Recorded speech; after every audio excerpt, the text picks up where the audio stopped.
ദുനിയാവിന് വ്യത്യസ്ത രൂപത്തിലുള്ള സ്വഭാവങ്ങൾ അല്ലാഹു നൽകിയിട്ടുണ്ട്. ആ ദുനിയാവ് നമ്മുടെ കയ്യിൽ അല്ലാഹു തആല നൽകിയത് വളരെ ചെറുതാണെങ്കിലും അല്ലാഹുവിന്റെ മാർഗത്തിൽ അധ്വാനിക്കാൻ വേണ്ടി തന്ന ഒരു നിമിത്തം മാത്രമാണ്.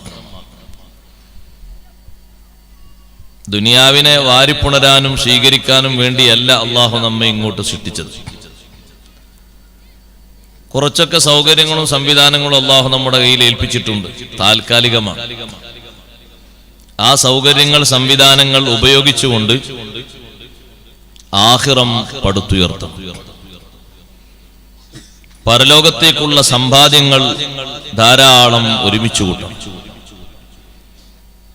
ദുനിയാവിന്റെ ചതിയിലും വഞ്ചനയിലും നമ്മൾ പെട്ടുപോകാൻ പാടില്ല. മനുഷ്യനെ ആർത്തി മൂത്തു കഴിഞ്ഞാൽ ദുനിയാവിന്റെ ചതിയിൽ അവൻ പെട്ടുപോകും. വ്യത്യസ്ത രൂപത്തിലാണ് ഈ ദുനിയാവിന്റെ മുഖങ്ങളുള്ളത്. വിശുദ്ധ ഖുർആൻ ദുനിയാവിനെ സംബന്ധിച്ച് പഠിപ്പിച്ചിടത്തൊക്കെ അല്ലാഹു തആല ആവർത്തിച്ചു പറയുന്ന ഒരു അധ്യാപനം നമുക്ക് കാണാം, വചനം കാണാം. അന്നമൽ ഹയാത്തുദ് ദുനിയ ലഇബുൻ വലഹുവുൻ. ഭൗതിക ജീവിതം അത് കളിയും തമാശയും വിനോദവുമൊക്കെയായി പലരും അങ്ങനെയാണ് കാണുന്നത്. പക്ഷെ മുഅ്മിനീങ്ങളോട് അല്ലാഹു തആല ഉണർത്തുന്നത് നമ്മൾ ആരും ആ ചതിയിൽ കുടുങ്ങാൻ പാടില്ല. ദുനിയാവിൽ അങ്ങനെയാണ്. ബഹുഭൂരിപക്ഷം ജനങ്ങൾ ദുനിയാവിലെ ജീവിതം ഒരു ഹോബിയായി ആസ്വദിക്കും. അവരുടെ ഇഷ്ടാനിഷ്ടങ്ങളൊക്കെ ഇവിടെ വെച്ച് നടക്കണം എന്ന് തീർച്ചപ്പെടുത്തി പലതും അവർ ചെയ്യും. പക്ഷെ പാരത്രിക ലോകത്തെ ജീവിതത്തിന് വേണ്ടി അല്ലാഹു തആല നമ്മളെ ഇവിടെ അധിവസിപ്പിച്ചപ്പോ, നമുക്ക് സൗകര്യങ്ങളും സംവിധാനങ്ങളും ഒക്കെ നൽകിയപ്പോ അല്ലാഹുവിനെ മറക്കാതെ, ദീനിനെ മറക്കാതെ, ആഖിറത്തെ മറക്കാതെ നമ്മൾ ഓരോരുത്തരും കഠിനാധ്വാനം ചെയ്ത് പരലോകത്തിന് വേണ്ടിയുള്ള സമ്പാദ്യം ഒരുക്കുകയാണ് വേണ്ടത്. ദുനിയാവിന്റെ പൊതുവെയുള്ള സ്വഭാവമാണ്, ദുനിയാവിന് വേണ്ടി മാത്രം ജീവിക്കുന്ന ആളുകളുടെ സ്വഭാവമാണ് ലഇബുൻ വലഹുവുൻ വസീന, അലങ്കാരം, അതുപോലെ തന്നെ ഭംഗി, ദുനിയാവിന്റെ മേക്കപ്പുകൾ. ദുനിയാവിന്റെ പൊതുവെ അഷ്റഫുൽ ഖൽഖ് സ്വല്ലല്ലാഹു അലൈഹി വസല്ലം നിങ്ങൾക്ക് അല്ലാഹു കാണിച്ചു കൊടുത്തത് ഒരു ഭംഗിയായിട്ട്. ഇത് റജബ് മാസമല്ലേ? റജബ് മാസത്തിലാണല്ലോ ഇസ്രാഉം മിഅ്റാജും ഒക്കെ നടന്നത്. ഇസ്രാഇന്റെ യാത്രയിൽ സയ്യിദുനാ റസൂലുള്ളാഹി സ്വല്ലല്ലാഹു അലൈഹി വസല്ലം തങ്ങൾ യാത്ര ചെയ്തുകൊണ്ടിരിക്കുമ്പോൾ കാണാൻ നല്ല ചൊങ്കും ചൊറുക്കുമുള്ള ഒരു സ്ത്രീ തങ്ങളെ വിളിച്ചു പോകുന്ന യാത്രയിൽ. തങ്ങൾ തിരിഞ്ഞു നോക്കിയില്ല. ഒരാളൊരു വഴിക്ക് പോകുകയാണെങ്കിൽ അയാൾ നേരെ പോകണ്ടേ, തിരിഞ്ഞു നോക്കാൻ പാടില്ല. അത് പഠിക്കേണ്ട വേറൊരു മാർഗമാണ്. ഒരു ലക്ഷ്യത്തിന് പോകുമ്പോ ആ ലക്ഷ്യത്തിന് വേണ്ടി അങ്ങനെ പോകണം. തിരിഞ്ഞു നോക്കിയിട്ടുണ്ടെങ്കിൽ ലക്ഷ്യത്തിലെത്തൂല. വിളിച്ചപ്പോൾ തങ്ങൾ തിരിഞ്ഞു നോക്കിയില്ല, നേരെ പോയി. പലരും വിളിച്ചിട്ടുണ്ട്, സലാം പറഞ്ഞിട്ടുണ്ട്. സലാം പറഞ്ഞ ചില ആളുകളോടൊക്കെ കൂടെയുള്ള ജിബ്രീൽ അലൈഹിസ്സലാം സലാം മടക്കാൻ നിർദ്ദേശിച്ചിട്ടുണ്ട്. ഒരു സഹോദര സ്ത്രീ ഇങ്ങനെ എല്ലാവിധ ചമൽക്കാരങ്ങളും സ്വീകരിച്ച് തങ്ങളെ വിളിച്ചപ്പോ തിരിഞ്ഞു നോക്കാതെ മുന്നോട്ട് പോയപ്പോ തങ്ങൾ ചോദിച്ചു, മൻ ഹാദി, ആരാണ് ഈ പെണ്ണ്? ജിബ്രീൽ അലൈഹിസ്സലാം പറഞ്ഞു, ഹാദിഹി ദുനിയാ, ദുനിയാവാണത്. തങ്ങളെങ്ങാനും തിരിഞ്ഞു നോക്കി ആ പെണ്ണിന്റെ വിളിക്ക് ഉത്തരം നൽകിയിരുന്നെങ്കിൽ ലഖ്താറതു ഉമ്മതുക അദ്ദുനിയാ അലൽ ആഖിറ, അങ്ങയുടെ ഉമ്മത്ത് ദുനിയാവിനേക്കാൾ ആഖിറത്തിനേക്കാൾ ദുനിയാവിന് പ്രാമുഖ്യം നൽകുമായിരുന്നു. ആഖിറത്തേക്കാൾ ദുനിയാവിൽ അവര് തിരഞ്ഞെടുക്കുമായിരുന്നു. തിരിഞ്ഞു നോക്കാത്തത് കൊണ്ട്, ഉത്തരം പറയാത്തത് കൊണ്ട് തങ്ങൾ രക്ഷപ്പെട്ടു. അള്ളാഹു ദുനിയാവിനെ കാണിച്ചു കൊടുത്തതൊരു ഭംഗിയായിട്ടാണ്. സീനത്തുൻ, ഒരു ചെറിയ ഭംഗിയുള്ള അലങ്കാരം, അസ്തമിക്കുന്ന അലങ്കാരമാണ് ദുനിയാവ്. നിലനിൽക്കുന്ന ലോകമല്ല, എന്നെന്നും സുഖിക്കാനുള്ള കേന്ദ്രവുമല്ല. അതുകൊണ്ടാണ് വസീനത്തുൻ, ഒരു ചെറിയ ഭംഗിയാണ്. വതഫാഖുറും ബൈനകും വതകാസുറും ഫിൽ അംവാലി വൽ ഔലാദ്, നിങ്ങൾക്കിടയിൽ പരസ്പരം അഹങ്കാരം പറയുക, പവർ പറയുക ദുനിയാവിന്റെ ഒരു സ്വഭാവമാണ്. എല്ലാ സ്ഥലങ്ങളിലും നോക്ക്, നിങ്ങൾ ചർച്ച മുഴുവനും അതാണ്. എവിടെങ്കിലും ഒരുമിച്ചുകൂടി നാലാളുകൾ വർത്തമാനം പറയുമ്പോ പരലോകമല്ല കയറി വരുന്ന വിഷയം. ദുനിയാവിലെ വർധനവിനെ പറ്റിയും ദുനിയാവിലെ കുറവിനെ പറ്റിയും വരവ് ചെലവ് കണക്കുകൾ എങ്ങനെയാണ് മുന്നോട്ട് കൊണ്ടുപോകേണ്ടത് എന്നതിനെ പറ്റിയുമുള്ള ചർച്ചയാണ്. ഇനി വരുമാനം എങ്ങനെ, ഇനി ഏത് സ്വീകരിക്കണം, ഏത് മാർഗങ്ങളിലേക്ക് പോകണം, നിത്യേനയുള്ള മനുഷ്യന്റെ ചർച്ചകൾ ആരംഭിച്ചുകൊണ്ടിരിക്കുന്നതാണ്. 80-85 വയസ്സായ ഒരാളും ചിന്തിക്കുന്നത് 10-20 വർഷത്തെ ഗ്യാരണ്ടിയുള്ള വാറണ്ടിയുള്ള ഒരു മൊബൈൽ ഫോൺ കയ്യിൽ കിട്ടണം. ഒരുപക്ഷെ അടുത്ത മാസം തന്നെ ആള് കാലിയാവും. ചെറിയ സൗകര്യത്തിന്റെ ഉപകരണം മതി എന്നല്ല, വലിയ സൗകര്യങ്ങൾ വേണമെന്നാണ് പ്രായാധിക്യത്തിലുള്ള ആള് ചിന്തിക്കുന്നത്. ദുനിയാവിന്റെ സ്വഭാവം അങ്ങനെ. തകാസുറും ഫിൽ അംവാലി വൽ ഔലാദ്, സന്താനങ്ങളിലും സമ്പത്തിലുമുള്ള വർധനവ്, അതിന്റെ പെരുമ പറയൽ, പെരുമ്പറ പറയൽ. അയാൾക്ക് അത്ര ഉണ്ട്, ഇയാൾക്ക് ഇത്ര ഉണ്ട്, അല്ലേ? ഇബാദത്തിന്റെ കാര്യം ആരെങ്കിലും പറയുന്നുണ്ടോ? അയാൾ അങ്ങനെ നിസ്കരിക്കുന്ന ആളാണ്, നല്ല നടപടിക്കാരനാണ്, ഇത്ര ഖത്മ തീർക്കുന്ന ആളാണ്. നിങ്ങൾ ആരെയും കേട്ടിട്ടുണ്ടോ അങ്ങനെ ചർച്ച ചെയ്യുന്നത്? ഇത്ര ഖത്മ അയാൾ മാസം തീർക്കുന്ന ആളാണ്, എല്ലാ ആഴ്ചയും ഇത്ര സ്വലാത്തെല്ലുന്ന ആളാണ്. അങ്ങനെ കേട്ടിട്ടുണ്ടോ? തിരിച്ചു കേട്ടിട്ടുണ്ടാവും. അയാളൊരു വർഷത്തെ വരുമാനം എത്രയാണ്, ഒരു മാസത്തെ വരുമാനം എത്രയാണ്?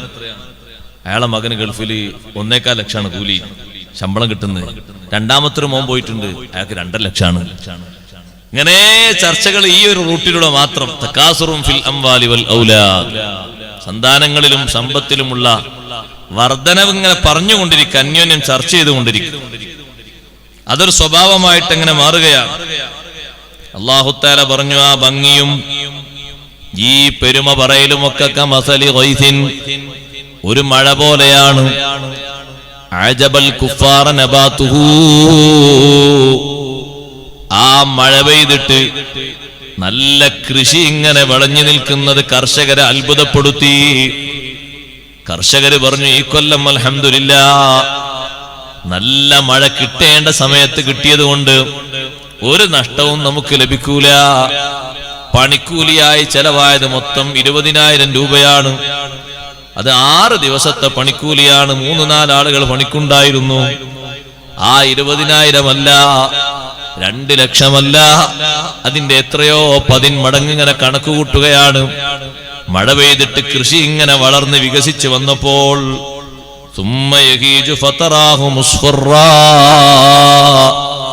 പിന്നെ ഒരു കാറ്റങ്ങടിച്ചു, ഒരൊറ്റ കാറ്റ്. കാറ്റടിച്ചപ്പോൾ ഈ കൃഷിയിടം മുഴുവനും മഞ്ഞ ബാധിച്ചു. പിന്നത് കറുപ്പിലേക്ക് നീങ്ങി, കരിഞ്ഞുപോയി. സുമ്മയക്കൂനു ഹുതാമാ, പിന്നെ കാറ്റത്ത് പറന്നു പോകുന്ന, കാറ്റടിച്ചാൽ അങ്ങോട്ടും ഇങ്ങോട്ടും ഉയർന്നു പോകുന്ന, അതേ പല ഭാഗത്തും ഒരുമിച്ച് കൂട്ടിയിരിക്കുന്ന വേസ്റ്റുകളെ പോലെ, ആളുകൾ കൊണ്ടുപോയി തള്ളിയ വൈക്കോല് പോലെ ആയി തീർന്നു. ദുനിയാവിന്റെ ഭംഗിയും ആ ഭംഗി അവസാനിക്കുന്നതുമാണ് അല്ലാഹു തആല ഓർമ്മപ്പെടുത്തുന്നത്. എന്നിട്ട് അല്ലാഹു പറയുന്നു, വഫിൽ ആഖിറത്തി അദാബുൻ ശദീദ്, വേണ്ടതുപോലെ ദുനിയാവിനെ കൈകാര്യം ചെയ്യാത്ത ആളുകൾക്ക് പരലോകത്ത് കടുത്ത ശിക്ഷയുണ്ട്. വമഗ്ഫിറത്തും മിനല്ലാഹി വറിദ്വാൻ, അല്ലാഹുവിൽ നിന്നുള്ള മഗ്ഫിറത്തുണ്ട്, മോചനമുണ്ട്, തൃപ്തിയും അല്ലാഹു തആല നൽകുന്നുണ്ട്. വമൽ ഹയാത്തുദ് ദുനിയാ ഇല്ലാ മതാഉൽ ഗുറൂർ, ഭൗതിക ജീവിതം എന്ന് പറയുന്നത് അത് വഞ്ചനയുടെ ഒരു ചരക്ക് മാത്രമാണ്. സമൃദ്ധി നല്ലോണം കാണുമ്പോ നമുക്ക് തോന്നും ഇത് നല്ല റാഹത്തുള്ള ജീവിതമാണ്. നല്ല സന്തോഷമുള്ള ജീവിതമാണ് എന്ന് തോന്നിപ്പോകും. ചതിയിൽ മനുഷ്യന്മാര് പെട്ടുപോകും. എത്ര ആളുകളാ കുടുങ്ങിപ്പോകുന്നത്. ദുനിയാവിന്റെ സ്വഭാവം അങ്ങനെയാണ്. വമൽ ഹയാത്തുദ് ദുനിയാ ഇല്ലാ മതാഉൽ ഗുറൂർ. മറ്റൊരു ആയത്തിലൂടെ അല്ലാഹു തആല പറഞ്ഞു, യാ അയ്യുഹന്നാസു ഇന്ന വഅദല്ലാഹി ഹഖ് ഫലാ തഗുറന്നകുമുൽ ഹയാത്തുദ് ദുനിയാ. ഭൗതിക ജീവിതം നിങ്ങളെ വഞ്ചനയിൽ വീഴ്ത്തരുത്. നിങ്ങൾ ഇങ്ങനെ പോകുമ്പോ നല്ലൊരു വീട് കണ്ടു, ആ വീടിന്റെ സൗകര്യങ്ങൾ കണ്ടു, അതിന്റെ വലത്തും ഇടത്തും ഇഷ്ടം പോലെ സ്ഥലമുണ്ട്, പുഷ്പങ്ങൾ കാണാനുണ്ട്. അതുപോലെ തന്നെ പിൻഭാഗത്ത് നോക്കുമ്പോ നീന്തി കുളിക്കാനുള്ള നല്ലൊരു കുളമുണ്ട്. 10-15 ആളുകൾക്ക് കുളിക്കാന് മറയോടുകൂടെയുള്ള നല്ല നീന്തൽ കുളമുണ്ട്. ഇടത്തെ ഭാഗത്ത് നോക്കുമ്പോ വിശ്രമിക്കാൻ നല്ല ഇലച്ചു നിൽക്കുന്ന മരങ്ങളുണ്ട്. ഇതെല്ലാം കണ്ടിട്ട് നോക്കുന്ന ഒരു മനുഷ്യന്റെ പ്ലാൻ എന്താണ്? എനിക്കും ഒന്നങ്ങനെ അല്ലെങ്കിൽ അതിനേക്കാൾ ഉയർന്ന രൂപത്തിൽ ഇപ്പോൾ നീ താമസിക്കുന്ന ഒരു വീട് ഇബാദത്ത് കൊണ്ട് നിന്റെ ഉപ്പയും ഉപ്പാപ്പയും അവരെ ഉപ്പാപ്പയും ധന്യമാക്കിയ വീടാണ്. അവരെ ജീവിതത്തിൽ ഒരിക്കലും അവരിങ്ങനെ ഒരു സ്വപ്നം നിന്നോട് പറഞ്ഞിട്ടില്ല. ഉള്ള വീട്ടിൽ താമസിച്ചുകൊണ്ട് ഒരുപാട് അമല് ചെയ്ത് അൽഹംദുലില്ലാ സുമ്മ അൽഹംദുലില്ലാ നല്ല റാഹത്തോടുകൂടെ അവർ ജീവിച്ചിരുന്നു. അവർക്ക് വന്നിരുന്ന സമ്പാദ്യങ്ങൾ മുഴുവനും നമ്മുടെ പഠനത്തിന് വേണ്ടി അവർ ചെലവഴിച്ചിരുന്നു.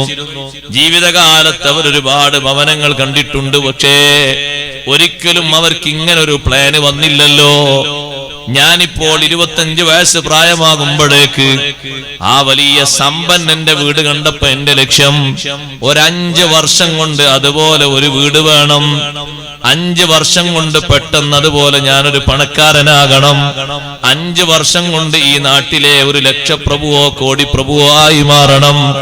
അതിനി എന്താണ് മാർഗം എന്ന് അന്വേഷിക്കണം. അപ്പോഴാണ് ഒരു സമ്പന്നന്റെ കീഴിൽ ഇയാൾ എത്തിപ്പെടുന്നത്. ആ സമ്പന്നൻ പറയുന്നു, എല്ലാം ഇവിടെ നോക്കി അങ്ങനെ നിൽക്കുകയാണെങ്കിൽ ദുനിയാ വികസിപ്പിക്കാൻ കഴിയൂല, കുറച്ചൊക്കെ കണ്ണു ചിമ്മേണ്ടി വരും. കണ്ണു ചിമ്മാറ മനസ്സിലായോ? നിയമങ്ങളൊന്നും നോക്കാതെ പല ഭാഗത്തുനിന്നും പലതും സ്വീകരിക്കേണ്ടി വരും. അല്ലാതെ നിങ്ങളാ പറഞ്ഞ മുത്തുമുമിനിങ്ങളായ ഖിലാസിലൊന്നും ഇത് കിട്ടൂല. അതെന്താ നിങ്ങൾ അങ്ങനെ പറയണത്? അതൊക്കെ അങ്ങനെയാണ്. പിന്നെ അങ്ങോട്ട് രക്ഷപ്പെട്ടോളും. എന്താ തീരുമാനം? രക്ഷപ്പെടുന്നതിൽ എന്താ തീരുമാനമുള്ളത്? എന്താ ഉറപ്പുള്ളത്? അപ്പൊ അയാൾ പറഞ്ഞു കൊടുക്കുന്നു ഈ ചെറുപ്പക്കാരനോട്, നമ്മൾ ആദ്യഘട്ടത്തിൽ ഒരു ജോലിക്ക് പോയിട്ട് ആ ജോലിയിൽ നമ്മൾ താമസിച്ചിട്ട് 1 വർഷം നമ്മളിങ്ങനെ കൂട്ടി നോക്കിയാൽ വരവും ചെലവൊക്കെ ഇങ്ങനെ കൂട്ടി നോക്കുന്ന സമയത്ത് എങ്ങനെ ആയാലും വളരെ കുറച്ചേ നമുക്ക് ബാക്കി ഉണ്ടാവും. അപ്പൊ ഇന്ന് ഈ നാട്ടിൽ ഒരു 10 സെന്റോ 20 സെന്റോ ഒന്നും വാങ്ങാൻ കഴിയൂല. പിന്നെ എന്ത് ചെയ്യണം? അതിന് ചെറിയ കുരുട്ട് വഴി ചുരുട്ട് വഴിയൊക്കെ ഉപയോഗിക്കണം. നീ എന്റെ കൂടെ കൂടുകയാണെങ്കിൽ ഞാൻ നിന്നെ രക്ഷപ്പെടുത്തും. അപ്പൊ അയാളെ മനസ്സിൽ 2 ഭാഗം താന്നും പൊങ്ങിയും കളിക്കാം. ഇയാളെ കൂടെ കൂടിയാൽ ഒരുപക്ഷെ ദുന്യാവ് കിട്ടും, ആഖിറം പോകും. ഇയാളെ കൂടെ കൂടിയിട്ടില്ല. ഞാൻ ഇപ്പൊ അല്ലാഹു തആല എനിക്ക് എന്റെ കുടുംബം പോറ്റാൻ നൽകിയ ഒരു തൊഴിലുണ്ട്, ഹലാലായ തൊഴിലാണ്. യാതൊരു പ്രശ്നവുമില്ല, ഒരു മായവുമില്ല. അതിലൂടെ ഞാൻ അങ്ങനെ മുന്നോട്ട് പോവുകയാണെങ്കിൽ വികസനം അല്ലാഹു തആല തരുമല്ലോ, ബറക്കത്ത് അല്ലാഹു തആല തരുമല്ലോ. ഒന്ന് സ്വബറൊക്കെ ചെയ്ത് കഠിനാധ്വാനത്തോടെ കാത്തിരിക്കേണ്ടി വരും. എത്രയാണുള്ളത് പറയാൻ കഴിയൂല. കാത്തിരുന്നാൽ അല്ലാഹു തആല തരുമോ? പ്രതീക്ഷയോടെ കാത്തിരുന്നാൽ തരും. ഒരു ചതിയും ഒരു കിൽട്ടും വഞ്ചനയും ഇല്ലാതെ മുത്തഖിയായി ജീവിച്ചാൽ, തഖ്വയിലായി ജീവിച്ചാൽ അല്ലാഹു തആല തരും. അല്ലാഹുവിന്റെ വാഗ്ദാനല്ലേ, വമയ്യത്തഖില്ലാഹ യജ്അൽ ലഹു മഖ്റജൻ വയർസുഖുഹു മിൻ ഹൈതു ലാ യഹ്തസിബ്. മുത്തഖിയായി ജീവിച്ചാൽ യജ്അൽ ലഹു മഖ്റജ, എല്ലാ വിഷയത്തിനും പരിഹാരം അല്ലാഹു തആല കൊടുക്കും. വയർസുഖുഹു മിൻ ഹൈതു ലാ യഹ്തസിബ്, വിചാരിക്കാത്ത മാർഗത്തിലൂടെ അല്ലാഹു തആല അവന് നൽകും. എന്ത് നൽകും? ആരോഗ്യം നൽകും, സമ്പാദ്യം നൽകും, ബറക്കത്ത് നൽകും, മക്കളിൽ നല്ല ഉയർച്ച നൽകും, എല്ലാം അല്ലാഹു തആല നൽകും. വയർസുഖുഹു മിൻ ഹൈതു ലാ യഹ്തസിബ്. പക്ഷെ അതിന് അല്ലാഹു തആല പറഞ്ഞ നിബന്ധന ഒന്നാണ്, വമയ്യത്തഖില്ലാഹ്. അപ്പൊ ഈ ചെറുപ്പക്കാരന്റെ മനസ്സിൽ ഞാൻ ആ തഖ്വയിലൂടെ നീങ്ങുകയാണെങ്കിൽ ഇങ്ങനെ ഉണ്ടാവും. ഇയാളെ കൂടെ പോയാലോ 2 വർഷം 3 വർഷം കൊണ്ട് എനിക്ക് ഞാൻ ഇപ്പൊ കാണുന്ന ദുന്യാവിനേക്കാളും വലിയ ദുന്യാവ് വെച്ച് പിടിപ്പിക്കാൻ കഴിയും. അപ്പൊ ഏതാ മുന്നോട്ട് വരുമ്പോൾ ഉണ്ടാകും. ഞാനൊന്ന് ചിന്തിച്ചിട്ട് പറയാന്നോ, ചിന്തിച്ചിട്ട് പറയാൻ നോക്കുമ്പോ ദുന്യാവ് അയാളെ മനസ്സിൽ എങ്ങനെ കളിക്കാൻ. നീ എത്ര കാലം ഇവിടെ ഉണ്ടാകും എന്ന് പറയാൻ പറ്റൂല. അപ്പൊ കുറച്ചെങ്കിലും ഒന്ന് സുഖിച്ച് ജീവിക്കണ്ടേ? അതിനത് സുഖത്തിന്റെ വീടാന്നാര് പറഞ്ഞു? ഇത് മുഅ്മിനീങ്ങളെ സുഖത്തിന്റെ വീടാ ആണോ? പിന്നെ ഉസ്താദെ ആഫിയത്തും സുഖം ചോദിക്കണം. അത് ഇബാദത്തിനും നല്ല നിലക്കുള്ള അധ്വാനത്തിനുള്ള സുഖാണ് ചോദിക്കുന്നത്. അതാണ് തെറ്റിദ്ധരിച്ചു പോയോ? പഴയ കാലത്ത് ഓതുന്ന ഹദീസ് ഓതിയിട്ടുണ്ടെങ്കിൽ നമ്മളെ ആൾക്കാർ ഉസ്താദെ ആ ഹദീസ് ഇനി മുതൽ ഓതാൻ പാടില്ല. കാരണം നമ്മളെ ആൾക്കാരൊന്നും ഇപ്പൊ ആ ലെവലല്ല. അദ്ദുന്യാ സിജ്നുൽ മുഅ്മിൻ വ ജന്നത്തുൽ കാഫിർ. ഉസ്താദെ അപ്പൊ നേരെ തിരിച്ചു ഓതേണ്ടി വരും എന്ന് പറയും ആളുകൾ. ദുനിയാവ് വിശ്വാസിയുടെ ജയിലാണ്. ജയിലില് പരിപൂർണ സുഖം കിട്ടും. പരിമിതിയില്ലേ? എല്ലാറ്റിനും പരിധിയുണ്ട്. ഭക്ഷണമാകട്ടെ, വെള്ളമാകട്ടെ, സൗകര്യങ്ങളാകട്ടെ ഒക്കെ പരിമിതമായ സൗകര്യമാണ്. അന്നും ഇന്നും ജയിൽവാസത്തിന്റെ സ്വഭാവം അതാണ്. മുഅ്മിനായ മനുഷ്യന്റെ ജയിൽ കൊണ്ട് ഉദ്ദേശിക്കുന്നത് അത് തൊടാൻ പറ്റൂല, ഹറാമാണ്. ഇങ്ങോട്ട് നോക്കാൻ പറ്റൂല, ഹറാമാണ്. അങ്ങോട്ട് പോയി ചാടാൻ പറ്റൂല, ഹറാമാണ്. അപ്പൊ പരിധിയായ ഹലാലിന്റെ ഉള്ളിൽ മാത്രം ഒതുങ്ങി നീ കഴിയണം. നിന്റെ ജയില് ആ ഹറാമുകളാണ്. അതിലേക്ക് നീ തൊടാൻ പാടില്ല, നോക്കാൻ പാടില്ല, സ്പർശിക്കാൻ പാടില്ല, സ്വീകരിക്കാൻ പാടില്ല, കൊടുക്കാൻ പാടില്ല. എല്ലാം നിനക്ക് ലിമിറ്റ് ചെയ്തു പോയി. അതേ സമയത്ത് ഈമാനില്ലാത്ത മനുഷ്യനോ അവന് നിയമങ്ങളില്ലല്ലോ, നിബന്ധനകളില്ലല്ലോ. എന്തും യഥേഷ്ടം സ്വീകരിക്കാം, എന്തും ഭക്ഷിക്കാം, എന്തും കുടിക്കാം, ഏത് വിധേനയും ഉല്ലസിക്കാം. എല്ലാ സ്ഥലങ്ങളിലേക്കും വിശ്വാസികൾക്ക് പോകാൻ പറ്റൂല. എല്ലാ സ്ഥലങ്ങളിലും പോയി നമുക്ക് ഇരിക്കാൻ പറ്റൂല. എല്ലാ സ്ഥലങ്ങളിലും യഥേഷ്ടം പോയി നമുക്ക് സഞ്ചരിക്കാൻ പറ്റൂല. തടസ്സങ്ങളുണ്ട്, പ്രയാസങ്ങളുണ്ട്, പ്രതിസന്ധികളുണ്ട്. ഈ നിയമമില്ലാത്തവനോ ഏത് സ്ഥലത്തേക്കും പോകാം, എങ്ങനെയും സുഖിക്കാം, ഏതും കുടിക്കാം, എന്തും ഭുജിക്കാം. അയാൾക്ക് ഇന്നതേ ഉള്ളൂ എന്ന തീരുമാനമില്ലല്ലോ. അതുകൊണ്ടാണ് അത്തരക്കാരെ പറ്റി അല്ലാഹ് പറഞ്ഞത് വയകുലൂന കമാ തഅകുലുൽ അൻആം. ദുനിയാവിലെ സുഖിയന്മാര് അവര് ഭക്ഷിക്കുന്നു, കമാ തഅകുലുൽ അൻആമു, കന്നുകാലികൾ ഭക്ഷിക്കും പോലെ. കാട്ടിൽ പോകുന്ന പശുക്കള്, ആടുകളെ നോക്ക് നിങ്ങൾ. ഒരു ഇല മാത്രമേ അവർ കടിക്കൂ, ഭക്ഷിക്കൂ എന്നില്ല. അവർക്കൊരു വേലി അല്പം ഇങ്ങനെ പൊളിഞ്ഞു കണ്ടാൽ അത് ആരാന്റെ ഒരു പറമ്പാണ് എന്നവർക്ക് നിയമമില്ല. അവിടെ ഇപ്പോൾ കഴിഞ്ഞ ദിവസം തന്നെ കുഴിച്ചിട്ടിട്ട് നല്ല വിലപിടിപ്പുള്ള ഒരു ചെടിയാണ് പൊങ്ങി വരുന്നത്. അതിന്റെ തൂമ്പ് കടിക്കാൻ പാടില്ല എന്നും നിയമങ്ങളില്ല.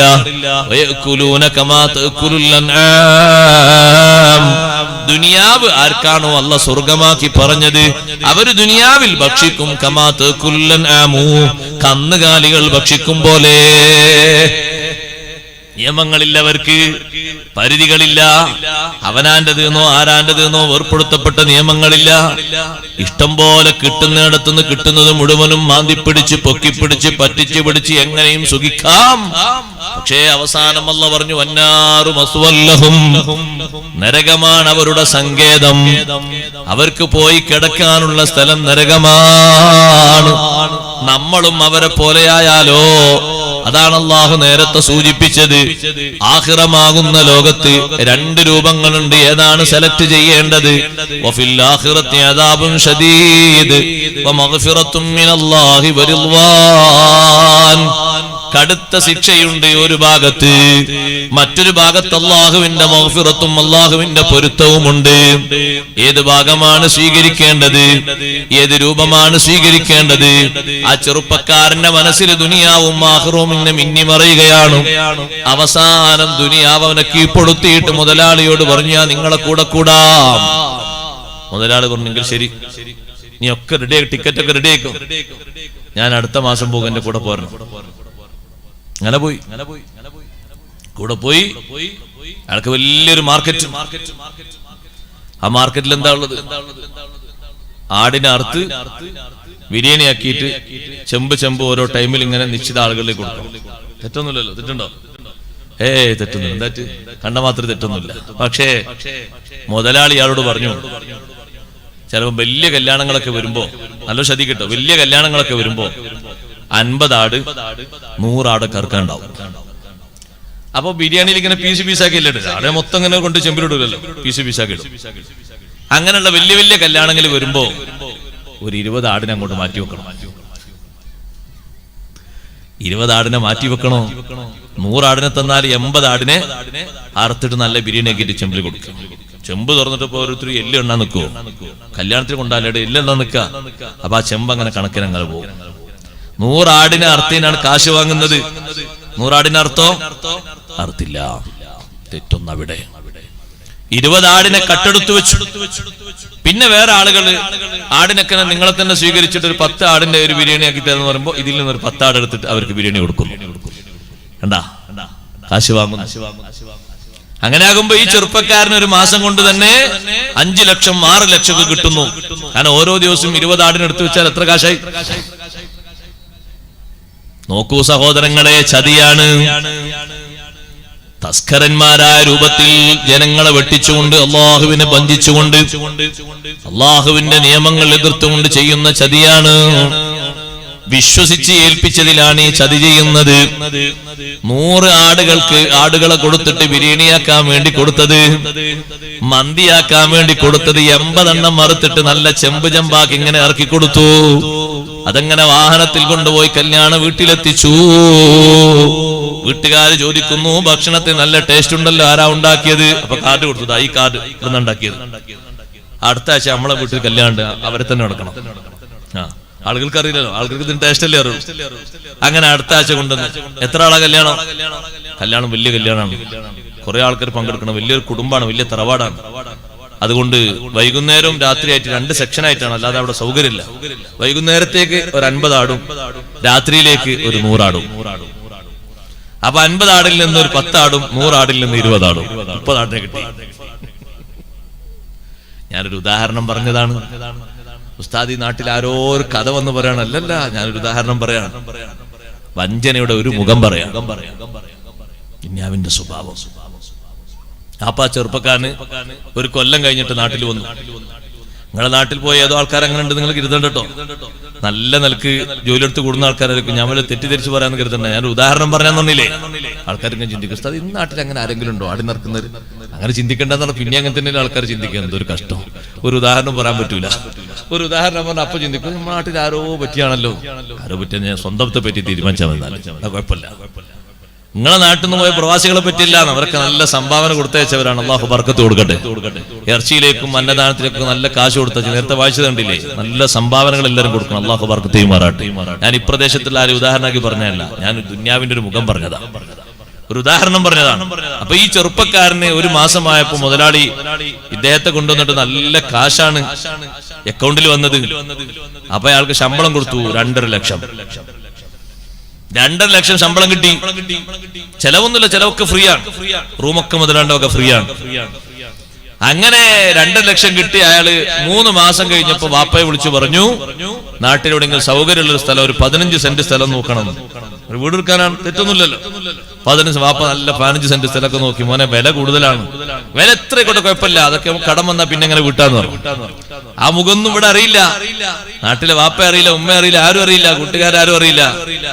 ധാരണയിൽ ചിലപ്പോ അയാൾക്ക് തോന്നിയിട്ടുണ്ടാ പഠിച്ചവരെ അറിയില്ല. അള്ളാഹുത്താല അറിയാതൊക്കെ കേട്ടോ, എല്ലാവരും അറിയും. അള്ളാഹുത്താല എല്ലാം അറിയും, എല്ലാം കറക്റ്റാക്കി വെക്കും. പിന്നെ ഇങ്ങനെ കെട്ടയിച്ചു വിടുന്ന എന്തിനാണെന്നറിയോ? എത്രത്തോളം ബോധമുണ്ട്, എത്രത്തോളം ചിന്തയുണ്ട് നോക്കാനാണ്. അതിനങ്ങനെ കെട്ടയിച്ചു വിടുന്നു. നമ്മൾ എത്രത്തോളം ശ്രദ്ധിക്കുന്നുണ്ട് നോക്കാൻ വേണ്ടിയിട്ടാണ്. ഒരു പരീക്ഷണത്തിന് വേണ്ടി ആ ദുനിയാവിനെ നമ്മളൊക്കെ അള്ളാഹുത്താല വിന്യസിച്ചത്. ഒരിക്കലും നമ്മളെ സുഖിപ്പിച്ച് കടത്താനല്ല. ലിയബ്ലുവക്കും ഫീമാ ആതാക്കും, നിങ്ങൾക്ക് നൽകിയതിൽ നിങ്ങളെ പരിശോധിക്കാൻ വേണ്ടിയാണ് ഭൂമിയിൽ നിങ്ങളെ ഖലീഫമാക്കി വെച്ചത് എന്ന് അല്ലാഹു തആല പറയുന്നു. എന്തിനാ ഭൂമിയിൽ കൊണ്ടുവന്നത്? നിങ്ങൾക്ക് നൽകിയതിൽ നിങ്ങളെ ഒന്ന് പരിശോധിക്കാൻ.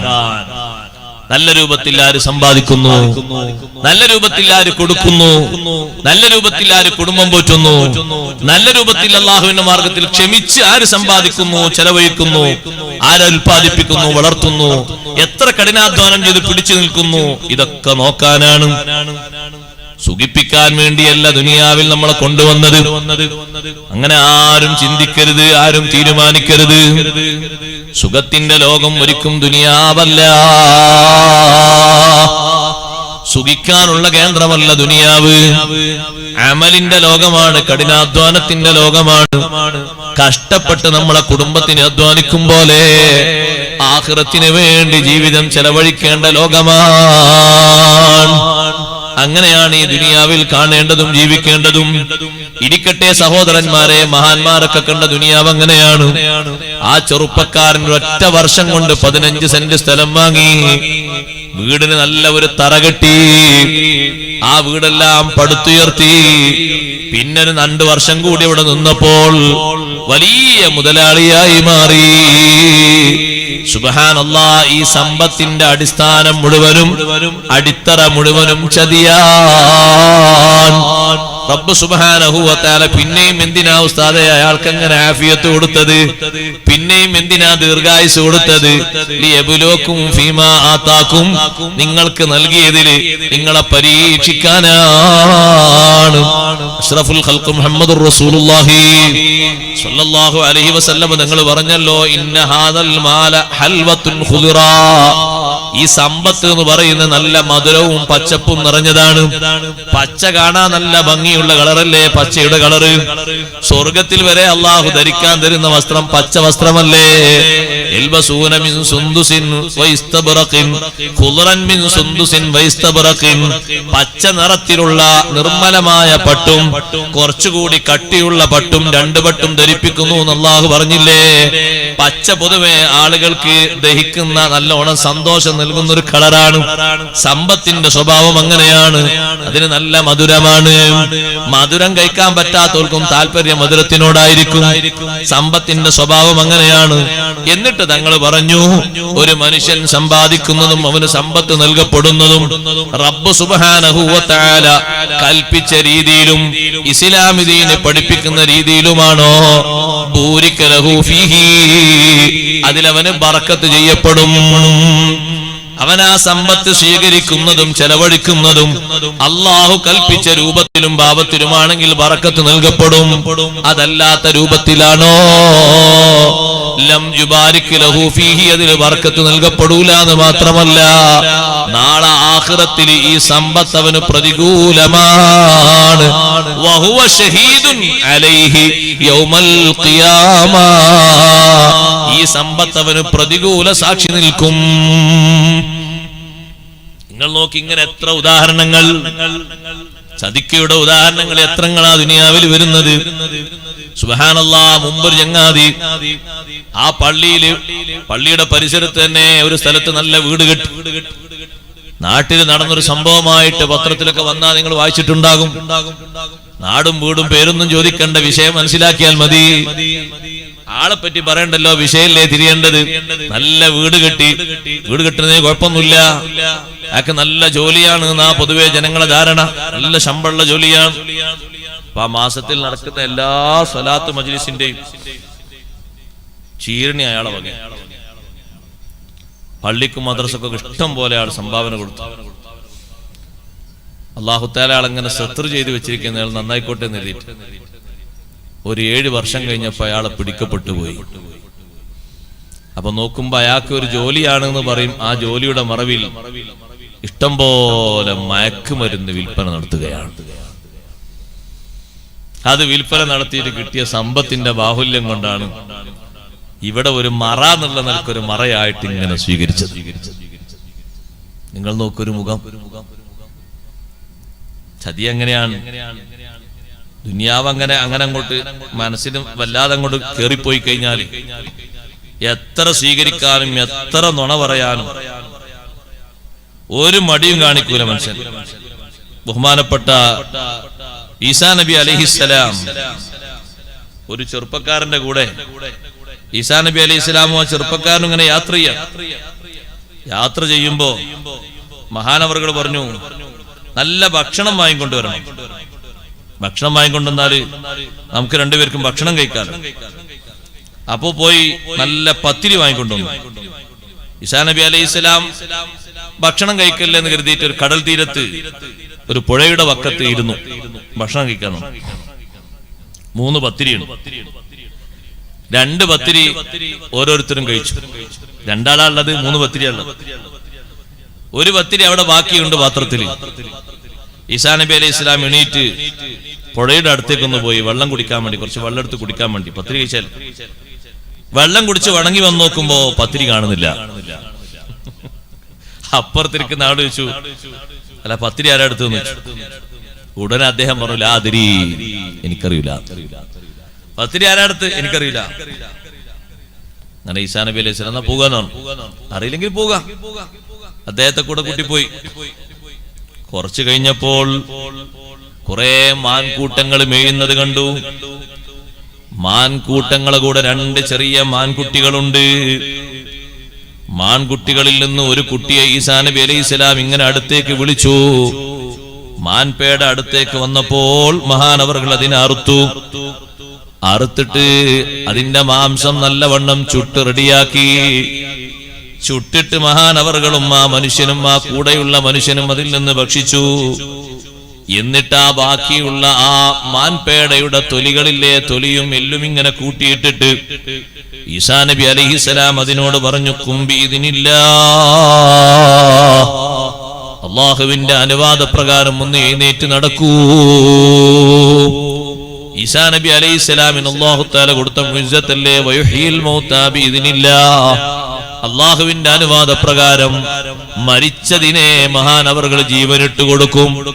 അങ്ങനെ പറഞ്ഞു, എണീറ്റ് പോകൂ എന്ന് പറഞ്ഞപ്പോൾ അതാ മാൻകുട്ടി മാൻപേട എഴുന്നേറ്റങ്ങ് നടന്നുപോയി. അവര് ഭക്ഷണം കഴിച്ചതിന്റെ വേസ്റ്റും എല്ലും കൂട്ടിയിട്ടിട്ട് അതിനോടാ എഴുന്നേറ്റ് പോകാൻ പറഞ്ഞത്. നമ്മൾ മുഹിദ്ദീൻ മാലയിലൊക്കെ മുഹിദ്ദീൻ ശൈഖ് റളിയല്ലാഹുവിന്റെ കറാമത്തായി കേൾക്കാറുണ്ട്, ചത്തചകത്തിന് ജീവനിടിച്ചോവർ ചകുങ്കിലേശത്തെ നന്നാക്കി വിട്ടോവർ. സുബ്ഹാനല്ലാഹ്, ഈസാ നബി അലൈഹിസ്സലാമിന്റെ മുഅ്ജിസത്തല്ലേ. ഈ ചെറുപ്പക്കാരൻ ഇങ്ങനെ നോക്കുന്നു. നടന്നു പോകുന്ന ആടിനെ കണ്ടപ്പോ, മാൻപേടയെ കണ്ടപ്പോ ചോദിച്ചു, അസ്അലുക ബില്ലദീ അറാക ഹാദിഹിൽ ആയാ,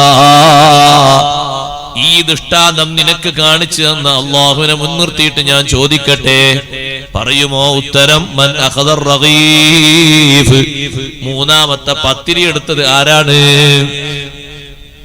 അതിന്റെ ഉത്തരം കിട്ടാനാ ഈ ദൃഷ്ടാന്തം കാണിച്ചു കൊടുത്തത്, മുഅ്ജിസത്ത് കാണിച്ചു കൊടുത്തത്. മനസ്സിലാക്കണം, നമ്മൾ വിഷയം മനസ്സിലാക്കുന്നുണ്ടോ? അലച്ച കൂടിക്കഴിഞ്ഞാൽ എത്ര ദൃഷ്ടാന്തം കിട്ടിയാലും മനുഷ്യൻ പഠിക്കൂല. അള്ളാഹു നമ്മളെ കാത്തുരക്ഷിക്കട്ടെ. ദുന്യാവിന്റെ അലച്ചങ്ങനെ കൂടിയപ്പോ അള്ളാഹു ചെറിയൊരു ഷോക്ക് ട്രീറ്റ്മെന്റ് കൊടുത്തു. അപ്പൊ അവന് പഠിക്കാനാണുള്ളത് കൊടുത്ത് ചെറിയൊരു ബ്ലോക്ക് കൊടുത്തു, ഒരു നരമ്പിന്. കുറെ കാശലവായി. എന്തിനാണുള്ളത് കൊടുത്ത്? എന്റെ സമ്പാദ്യം മോശമാണ്, അതുകൊണ്ട് തോബ ചെയ്ത് നല്ലതാക്കി ജീവിച്ചോ, എന്നാ നല്ല റാഹത്തും ഇസ്സത്തും ആഫിയത്തും ദീർഘായുസ്സൊക്കെ തരാം. മാറിയപ്പോ പിന്നെയും അതേ വൈക്കന്നെ പോയി. പിന്നെ അടുത്ത് ഭാര്യ കൊടുത്തു, ചെറിയൊരു ഷോക്ക് കൊടുത്തു. അല്ലാഹു റഹ്മാന, മാറിക്കൊണ്ടെന്നിട്ട് ഒറ്റയടിക്ക് പിടിച്ചാ പോരെ. ഭാര്യ കൊടുത്തപ്പോ പിന്നെയും ഒരുക്കി ചൂട്ടിയൊക്കെ പിന്നെ ആ വൈക്ക് ചെലവഴിച്ചു. പിന്നെ ചെറിയ കുട്ടി കൊടുത്തു. ഒന്നും പഠിക്കാതിരിക്കുമ്പോഴല്ലേ മനുഷ്യൻ അവസാനമായിട്ട് പറ്റ കുടുങ്ങിപ്പോകുക. പഠിക്കാൻ വേണ്ടിയല്ലേ കൊടുക്കുന്നത്. ഈ ദൃഷ്ടാന്തം കാണിച്ചു തന്ന അള്ളാഹുവിനെ മുൻനിർത്തി ചോദിക്കുന്നു, ആരാ പത്തിരി എടുത്തത്?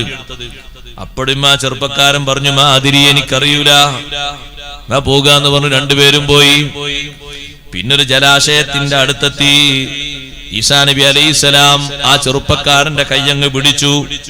എന്നിട്ട് വെള്ളത്തിന്റെ ഉപരിഭാഗത്തിലൂടെ നടന്നു.